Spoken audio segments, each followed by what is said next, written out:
Hello students, आइए देखते हैं चैप्टर 10 की तीसरी हेडिंग वाहित मल उपचार में सूक्ष्मजीव। वाहित मल उपचार में माइक्रो ऑर्गेनिज्म का कैसे यूज किया जाता है, तो आइए ध्यान से समझते हैं इसका यूज कहाँ कहाँ होता है। हम जानते हैं कि प्रतिदिन नगर एवं शहरों में व्यर्थ जल की एक बहुत बड़ी मात्रा जनित होती है। ठीक है, तो नगर हो चाहे शहर हो, उसमें जो वेस्ट वाटर होते हैं, जो घरों से निकलते हैं वाटर, एक बहुत बड़ी मात्रा में वह बाहर निकलती हैं। प्रतिदिन नगर एवं शहरों से व्यर्थ जल की एक बहुत बड़ी मात्रा जनित होती है। इस व्यर्थ जल का प्रमुख घटक मनुष्य का मलमूत्र होता है। ठीक है, तो जो वेस्ट वाटर हैं उसमें जो मेन पार्ट्स होते हैं वो मनुष्य के मलमूत्र होते हैं। नगर के इस व्यर्थ जल को वाहित मल भी कहते हैं। नगर से निकलने वाले इस वेस्ट वाटर को, व्यर्थ जल को सीवेज कहा जाता है, वाहित मल कहा जाता है। ठीक है, इसमें कार्बनिक पदार्थ की बड़ी मात्रा, ठीक है, इसमें ऑर्गेनिक मैटर की बड़ी मात्रा होती है तथा सूक्ष्म जीव पाए जाते हैं जो अधिकांशतः रोग जनकीय होते हैं। ठीक है, तो आप देख रहे हैं कि प्रतिदिन नगर और शहरों से व्यर्थ जल की एक बहुत बड़ी मात्रा जनित होती है। इस व्यर्थ जल का प्रमुख घटक मनुष्य का मलमूत्र है। नगर के इस व्यर्थ जल को वाहित मल या सीवेज कहते हैं। इसमें कार्बनिक पदार्थ की बड़ी मात्रा तथा सूक्ष्म जीव पाए जाते हैं जो अधिकांशतः रोग पैदा करने वाले होते हैं, अर्थात रोग जनकीय होते हैं। ठीक है, आपको आश्चर्य होता होगा कि वाहित मल की बड़ी मात्रा, ठीक है, वाहित मल की बड़ी मात्रा अथवा शहरी व्यर्थ जल का रोजाना निपटान कैसे होता होगा। ठीक है, तो आप देख रहे हैं कि जो वाहित मल निकल रहे हैं, शहर से व्यर्थ जल निकल रहे हैं, इनको रोजाना निपटान कैसे किया जाता है, तो आइए इसके बारे में समझते हैं। इसे प्राकृतिक जल स्रोतों, ठीक है, जैसे कि नदी झरने में सीधे विसर्जित नहीं किया जा सकता है। ठीक है, जो शहरों से नगरों से व्यर्थ जल सीवेज के रूप में बाहर आ रहे हैं, उसको डायरेक्ट जो है नदी और झरने में विसर्जित नहीं किया जा सकता है। आप समझ सकते हैं क्यों। ठीक है, अगर ऐसा कर दिया जाएगा तो नदी या और झरने का जो वाटर है, ठीक है, उसमें ऑक्सीजन लेवल की मात्रा घट जाएगी, जिससे उसमें जो जीव होंगे वह मरने लगेंगे और पानी जो है नदी और वाटर और झरने का प्रदूषित हो जाएगा। इसलिए उसे डायरेक्ट जो है प्राकृतिक जल स्रोत में विसर्जित नहीं किया जा सकता है। अतः विसर्जन से पूर्व वाहित मल का उपचार वाहित मल संयंत्र में किया जाता है ताकि वह प्रदूषण मुक्त हो जाए। ठीक है, तो शहरों और नगरों से निकलने वाले जो सीवेज हैं, वाहित मल हैं, उनको प्राकृतिक जल स्रोत में डालने से पहले उन वाहित मल का वाहित मल उपचार संयंत्र में, ठीक है, उसमें सुरक्षित किया जाता है, उनको प्रदूषण मुक्त किया जाता है। ठीक है, विसर्जन से पूर्व वाहित मल का उपचार वाहित मल संयंत्र में किया जाता है ताकि वह प्रदूषण मुक्त हो जाए। ठीक है, व्यर्थ जल का उपचार परपोषित सूक्ष्मजीव से किया जाता है। ठीक है, जो व्यर्थ जल हैं इनका उपचार किसके मदद से करते हैं? परपोषित सूक्ष्मजीव से किया जाता है जो वाहित मल में प्राकृतिक रूप से वास करते हैं। ठीक है, तो जो वाहित मल है उसी में प्राकृतिक रूप से, ठीक है, परपोषित सूक्ष्मजीव पाए जाते हैं जो वाहित मल का उपचार करते हैं और उन्हें प्रदूषण मुक्त बनाते हैं। आइए देखते हैं कैसे किया जाता है इसको। तो आप देख रहे हैं कि विसर्जन से पूर्व वाहित मल का उपचार वाहित मल संयंत्र में किया जाता है ताकि वह प्रदूषण मुक्त हो जाए। व्यर्थ जल का उपचार परपोषित सूक्ष्मजीव से किया जाता है जो वाहित मल में प्राकृतिक रूप से वास करते हैं, प्राकृतिक रूप से पाए जाते हैं। ध्यान दें, यह एक वाहित मल उपचार संयंत्र का वायवीय टैंक आपको दिखाया गया है। ठीक है, वाहित मल उपचार संयंत्र है जिसमें नगरों से निकलने वाले वाटर को, वाहित मल को, सीवेज को, ठीक है, प्रदूषण मुक्त किया जाता है। उसके बाद जो है इसको छोड़ा जाता है, ठीक है, प्राकृतिक जल स्रोतों में। देखें अगला फिगर है, यह आपका आकाशीय फिगर है। वाहित मल उपचार संयंत्र का आकाशीय चित्र आप देख रहे हैं जिसमें यह वाहित मल टैंक को दिखाया गया है। जगह जगह आप देख रहे हैं टैंक बना हुआ है। ठीक है, तो आइए इसके बारे में देखते हैं कैसे कैसे इसको उपचार किया जाता है, ट्रीटमेंट। तो पहला है आपका प्राथमिक उपचार। तो प्राथमिक उपचार में क्या करते हैं? मूलभूत रूप से उपचार के इस पद में, ठीक है, जो प्राथमिक उपचार है इसमें मेन रूप से क्या किया जाता है, देखें ध्यान से। मूलभूत रूप से उपचार के इस पद में वाहित मल से बड़े बड़े कणों का निस्यंदन तथा अवसादन द्वारा भौतिक रूप से अलग कर दिए जाते हैं, ठीक है। तो जो भी सीवेज में, ठीक है, वह वाहित मल में बड़े और बड़े छोटे कणों का, ठीक है, जो वाहित मल में बड़े छोटे कण हैं उनका फिल्ट्रेशन किया जाता है, फिल्टर किया जाता है, उनको छान के अलग किया जाता है, फिर उनको, ठीक है, छोड़ दिया जाता है जिससे वह निथरते हैं, सेडिमेंटेशन होता है, वह निथर जाते हैं, ठीक है, जो वजन चीज होते हैं वह नीचे बैठ जाते हैं, ठीक है, जिसे अवसादन या सेडिमेंटेशन कहेंगे, और भौतिक रूप से वह अलग हो जाएंगे। तो जो बड़े कण होंगे उनको ऊपर से अलग कर लेंगे और जो वजन वाले कण होंगे, ठीक है, वह निथर जाएंगे, नीचे बैठ जाएंगे, इस रूप में वह अलग होंगे। और यह भिन्न भिन्न चरणों में अलग किया जाता है, यह एक ही बार नहीं होता है, अलग अलग स्टेप में किया जाता है। तो प्राइमरी ट्रीटमेंट के रूप में, ठीक है, प्राइमरी ट्रीटमेंट के रूप में, प्राथमिक उपचार के रूप में मूलभूत रूप से उपचार के इस पद में वाहित मल से बड़े छोटे कणों का निस्यंदन अर्थात फिल्ट्रेशन तथा अवसादन सेडिमेंटेशन द्वारा भौतिक रूप से अलग कर दिए जाते हैं। इन्हें भिन्न भिन्न चरणों में अलग किया जाता है, ठीक है। आरंभ में तैरते हुए कूड़े करकट को अनुक्रमिक निस्यंदन द्वारा हटा दिया जाता है, ठीक है। तो आरंभ में जो कूड़े कट तैरते हैं, कूड़े करकट आप देखते होंगे सीवेज में तैरते रहते हैं, पहले उनको ही अनुक्रमिक निस्यंदन द्वारा हटा दिया जाता है, फिल्टर करके उनको ऊपर ऊपर हटा दिया जाता है। आरंभ में तैरते हुए कूड़े करकट को अनुक्रमिक निस्यंदन द्वारा हटा दिया जाता है। इसके बाद, ठीक है, शीत बालुकास्म ग्रीट, ठीक है, शीत बालुकास्म ग्रीट मृदा और छोटे गुटिकाओं पेवल, ठीक है। यह ग्रीट क्या होते हैं, जो शीत बालुकास्म होते हैं, ग्रीट अर्थात जो मिट्टी और छोटे छोटे गुटिकाएं होते हैं, इनको बैठाया जाता है नीचे, निथर कर या नीचे बैठते हैं। इसके बाद शीत बालुकास्म अर्थात ग्रीट मृदा तथा छोटे गुटिकाओं पेवल को अवसादन द्वारा, ठीक है, अवसादन द्वारा सेडिमेंटेशन द्वारा निष्कासित किया जाता है, ठीक है। सभी ठोस जो प्राथमिक आपंक अर्थात प्राइमरी स्लज के नीचे बैठे कण हैं, ठीक है, सभी जो ठोस हैं वे क्या हैं, प्राइमरी स्लज होते हैं, जो नीचे बैठे कण हैं, ठीक है। सभी ठोस जो प्राथमिक स्लज अर्थात प्राथमिक आपंक के नीचे बैठे कण हैं और प्लावी अर्थात सुपरनेटेंट बहिस्रावी इन्फ्लुएंट का निर्माण करते हैं, ठीक है। तो आप देख रहे हैं कि सभी ठोस जो हैं वे प्राथमिक आपंक स्लज के नीचे बैठे कण हैं और वह प्लावी और बहिस्राव का निर्माण करते हैं, ठीक है। बहिस्राव को प्राथमिक निस्यंदन, ठीक है, सेटलिंग टैंक से द्वितीयक उपचार के लिए ले जाया जाता है, ठीक है। तो जो ठोस होते हैं वह प्राथमिक प्राइमरी स्लज होते हैं और वह नीचे बैठ जाते हैं, नीचे बैठे कण होते हैं, ठीक है। और जो निसाधन है सेल्टिंग टैंक, जो ऊपर रह जाते हैं, जो नहीं निथरते हैं, नहीं बैठते हैं, उनको जो है अब द्वितीय उपचार के लिए दूसरे टैंक में ले जाया जाता है, ठीक है। तो आप देख रहे हैं कि इसके बाद शीत बालुकास्म, पहले आरंभ में क्या करेंगे, आरंभ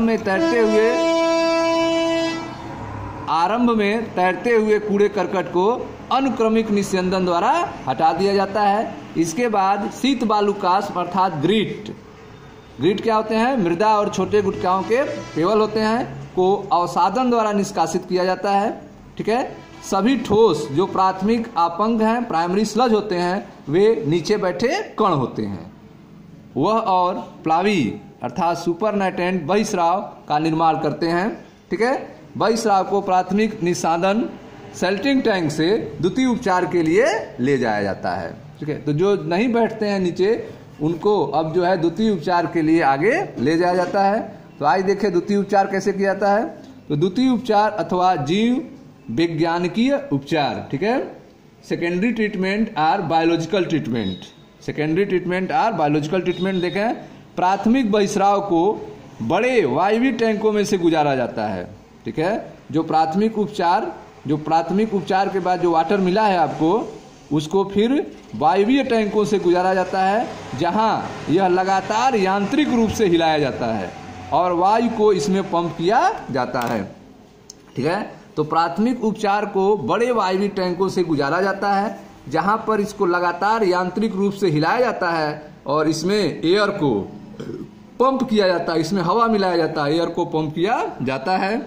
इससे लाभदायक वायवीय सूक्ष्मजीवों की, ठीक है, लाभदायक वायवीय सूक्ष्मजीवों की प्रबल सशक्त वृद्धि, ठीक है, प्रबल सशक्त वृद्धि उड़क के रूप में होने लगती है, फ्लक्स के रूप में होने लगती है, ठीक है। तो आप देख रहे हैं कि जब इसमें एयर मिलेगा, इसको हिलाएंगे, तो इसमें जो वायवीय लाभदायक वायवीय माइक्रो ऑर्गेनिज्म हैं वे प्रबल रूप से उनकी वृद्धि होने लगेगी, उनका फ्लक्स होने लगेगा, झुंड बनने लगेगा। कवकी तंतुओं से जुड़े जीवाणुओं, ठीक है, उड़क क्या होते हैं, फ्लक्स क्या होते हैं, यह है कवकी तंतुओं से जुड़े जीवाणुओं के जाली जैसी संरचना का झुंड है, जिन्हें फ्लक्स कहते हैं, उड़क कहते हैं। इनकी संख्या बढ़ने लगेगी, ठीक है। प्राथमिक बहिस्राव को बड़े वायवीय टैंकों में से गुजारा जाता है, जहां यह लगातार यांत्रिक रूप से हिलाया जाता है और वायु को इसमें पंप किया जाता है। इससे लाभदायक वायवीय सूक्ष्मजीवों की प्रबल सशक्त वृद्धि उड़क के रूप में होने लगती है, झुंड के रूप में होने लगती है। यह झुंड कैसा होता है, कवकी तंतुओं से जुड़े जीवाणुओं की जाली जैसी संरचना का झुंड होता है। वृद्धि के दौरान यह सूक्ष्मजीव बहिस्राव में उपस्थित कार्बनिक पदार्थों के प्रमुख भागों का खपत करता है, ठीक है। तो जब ग्रोथ होता है सूक्ष्मजीवों का, तो यह जो कार्बनिक पदार्थ आए हुए हैं बहिस्राव के रूप में, उन्हीं को यह खपाने का काम करता है, उन्हीं को तोड़ने का काम करता है, ठीक है। वृद्धि के दौरान यह सूक्ष्मजीव बहिस्राव में उपस्थित कार्बनिक पदार्थों के प्रमुख भागों की खपत करता है। यह बहिस्राव के बीओडी, ठीक है, यह बहिस्राव के बीओडी अर्थात बायोकेमिकल ऑक्सीजन डिमांड को महत्वपूर्ण रूप से घटाने लगता है, ठीक है। तो आप देख रहे हैं कि जो बहिस्राव है, जो आपके कवकी तंतु से जुड़े जीवाणुओं की जाली जैसा झुंड है, जिसे उड़क कहते हैं, ये उड़क बनाएंगे और यह क्या करेंगे, जो भी कार्बनिक मैटर्स होंगे उनको खपत करने लगेंगे, उनको तोड़ने लगेंगे, अर्थात यह बहिस्राव के बायोकेमिकल ऑक्सीजन डिमांड को महत्वपूर्ण रूप से घटाने का काम करते हैं, ठीक है। अगर जो व्यर्थ जल होता है, सीवेज वाटर होता है, उसका बीओडी अधिक होगा, ठीक है। जिसका बीओडी अधिक है, बायोकेमिकल ऑक्सीजन डिमांड अधिक है, इसका मतलब प्रदूषण क्षमता उसकी अधिक है। बीओडी का मान अधिक आ रहा है, बायोकेमिकल ऑक्सीजन डिमांड अधिक आ रहा है, इसका मतलब वो ज्यादा प्रदूषित है। तो यह क्या करते हैं, बीओडी को कम करने का काम करते हैं, ठीक है। तो बीओडी अर्थात बायोकेमिकल ऑक्सीजन डिमांड को महत्वपूर्ण रूप से घटाने का काम करते हैं। बीओडी ऑक्सीजन की उस मात्रा को संदर्भित करता है जो जीवाणु द्वारा 1 लीटर पानी में उपस्थित कार्बनिक पदार्थ की खपत कर उन्हें ऑक्सीकृत कर दे, ठीक है। बायोकेमिकल ऑक्सीजन डिमांड क्या होता है, 1 लीटर पानी में कार्बनिक पदार्थ को तोड़ने के लिए, ऑक्सीकृत करने के लिए जीवाणुओं के द्वारा जितना ऑक्सीजन लिया जाता है उसी को बायोकेमिकल ऑक्सीजन डिमांड कहते हैं, ठीक है। बीओडी ऑक्सीजन की उस मात्रा को संदर्भित करता है जो जीवाणु द्वारा 1 लीटर पानी में उपस्थित कार्बनिक पदार्थ की खपत कर उन्हें ऑक्सीकृत कर दे, ठीक है। वाहित मल का तब तक उपचार किया जाता है जब तक कि बीओडी घट न जाए, ठीक है। तो जो सीवेज वाटर हैं, वाहित मल हैं, उनका तब तक ट्रीटमेंट किया जाएगा जब तक कि बीओडी घट न जाए, क्योंकि बीओडी घटेगी तभी प्रदूषण जो है क्षमता कम होगी, ठीक है। तो वाहित मल का तब तक उपचार किया जाता है जब तक कि बीओडी घट न जाए। जल के एक नमूने में, ठीक है, जल के एक नमूने में सूक्ष्म जीवियों द्वारा ऑक्सीजन के उद्ग्रहण की दर का मापन बीओडी परीक्षण से किया जाता है, ठीक है। जल के एक नमूने में सूक्ष्म जीवों द्वारा ऑक्सीजन के उद्ग्रहण की दर का मापन कैसे करेंगे, बीओडी परीक्षण द्वारा किया जाता है, ठीक है। अतः अप्रत्यक्ष रूप से जल में उपस्थित कार्बनिक पदार्थ का मापन ही बीओडी है, ठीक है। जल के एक नमूने में सूक्ष्म जीवों द्वारा, माइक्रो ऑर्गेनिज्म द्वारा ऑक्सीजन के उद्ग्रहण की दर का मापन बीओडी परीक्षण से किया जाता है, ठीक है। अतः अप्रत्यक्ष रूप से जल में उपस्थित कार्बनिक पदार्थों का मापन ही बीओडी कहलाता है, ठीक है।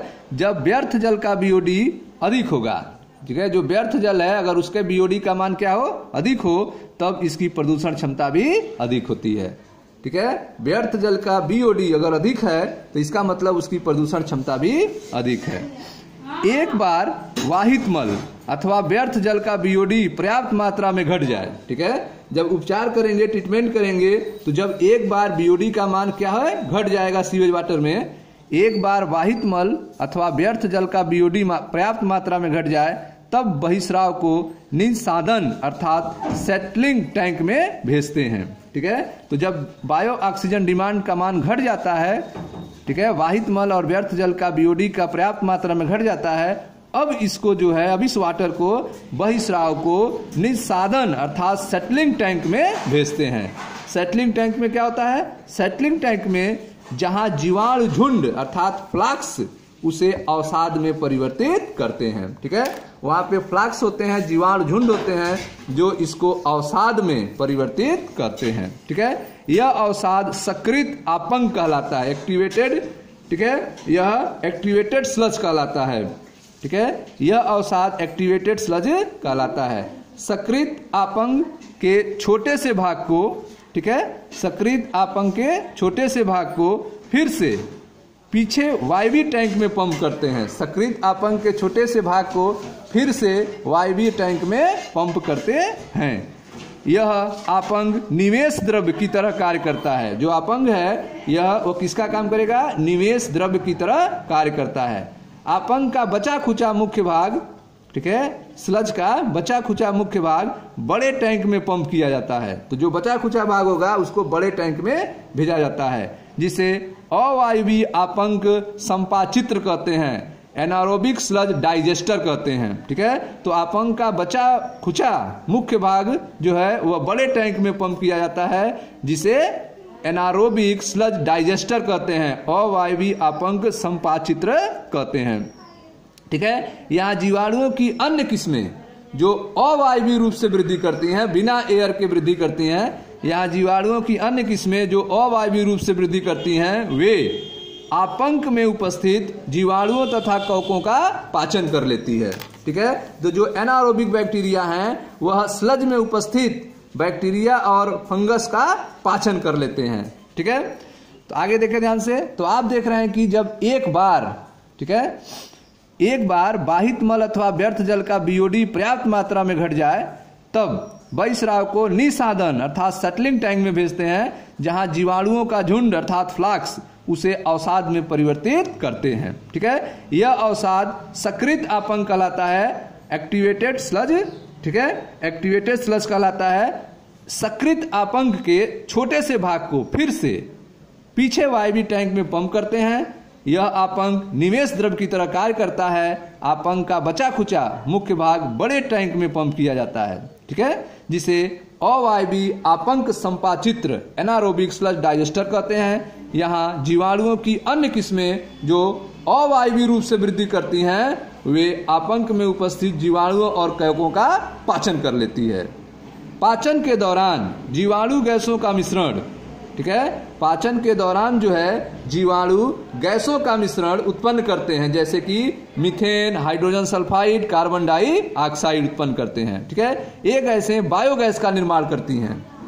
पाचन के दौरान जो है जीवाणु गैसों का मिश्रण उत्पन्न करते हैं, methane, hydrogen sulphide, carbon dioxide. ये गैसें बायोगैस का निर्माण करती हैं। चूंकि यह ज्वलनशील होती हैं, इस कारण इसका प्रयोग ऊर्जा के स्रोत के रूप में किया जा सकता है, ठीक है। द्वितीय उपचार प्लांट से बहिस्राव सामान्यतः जल के प्राकृतिक स्रोतों जैसे नदियों, झरनों में छोड़ दिया जाता है, ठीक है।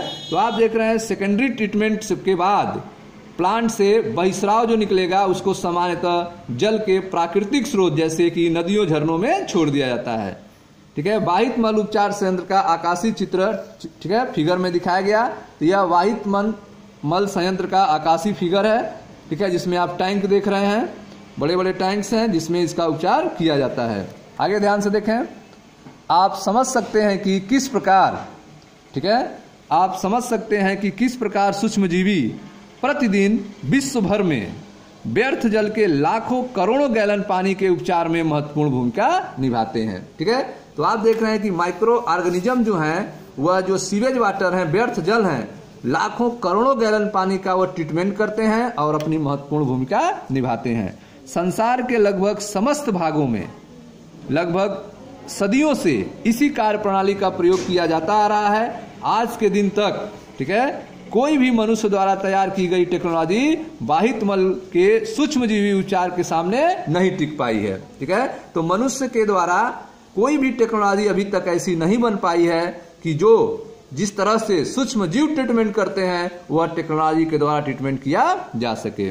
ठीक है, तो आज के दिन तक कोई भी मनुष्य द्वारा तैयार की गई प्रौद्योगिकी वाहित मल के सूक्ष्म जीवी उपचार के सामने नहीं टिक पाई है।